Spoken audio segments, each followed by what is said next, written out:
ಉಡುಪಿಯಲ್ಲಿ ನಕಲಿ ದಾಖಲೆ ಸೃಷ್ಟಿಸಿ 1 ತಿಂಗಳ ಹೆಣ್ಣು ಮಗುವನ್ನ ಮಾರಾಟ ಮಾಡಿದ್ದ ಆಘಾತಕಾರಿ ಜಾಲವನ್ನ ಪೊಲೀಸರು ಪತ್ತೆ ಹಚ್ಚಿದ್ದಾರೆ.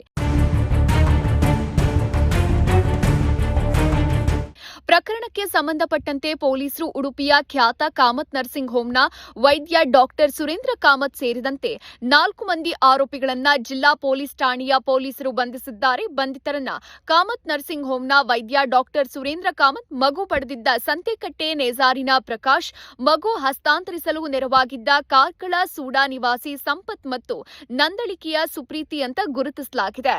ಬ್ರಹ್ಮಾವರ ಶಿಶು ಅಭಿವೃದ್ಧಿ ಯೋಜನಾ ಕಚೇರಿ ಅಧಿಕಾರಿಗೆ ಸಂತೆಕಟ್ಟೆಯ ನೇಜಾರ್ನಲ್ಲಿ ಪ್ರಕಾಶ್ ಹಾಗೂ ಪೂರ್ಣಿಮಾ ದಂಪತಿ ಸುಮಾರು 1 ತಿಂಗಳ ಹೆಣ್ಣು ಮಗುವನ್ನ ತಂದು ಅನಧಿಕೃತವಾಗಿ ಸಾಕ್ತಿದ್ದಾರೆ ಅನ್ನೋ ಖಚಿತ ಮಾಹಿತಿ ಲಭ್ಯ ಆಗಿತ್ತು. ಇದರ ಬೆನ್ನಲ್ಲೇ ಮಕ್ಕಳ ರಕ್ಷಣಾ ಘಟಕದ ಅಧಿಕಾರಿಗಳು ಹಾಗೂ ಸಿಬ್ಬಂದಿ ಪ್ರಕಾಶ್ ಅವರ ಮನೆಗೆ ಭೇಟಿ ನೀಡಿ ಪರಿಶೀಲನೆ ನಡೆಸಿದಾಗ ಮಗುವಿನ ಬಗ್ಗೆ ದಂಪತಿ ಅನುಮಾನಾಸ್ಪದ ಮಾಹಿತಿ ನೀಡಿದ್ದಾರೆ. ಅಧಿಕಾರಿಗಳು ತೀವ್ರ ವಿಚಾರಣೆ ನಡೆಸಿದಾಗ ಅಕ್ರಮ ಶಿಶು ಮಾರಾಟದ ದಂಧೆ ಬಯಲಿಗೆ ಬಂದಿದೆ.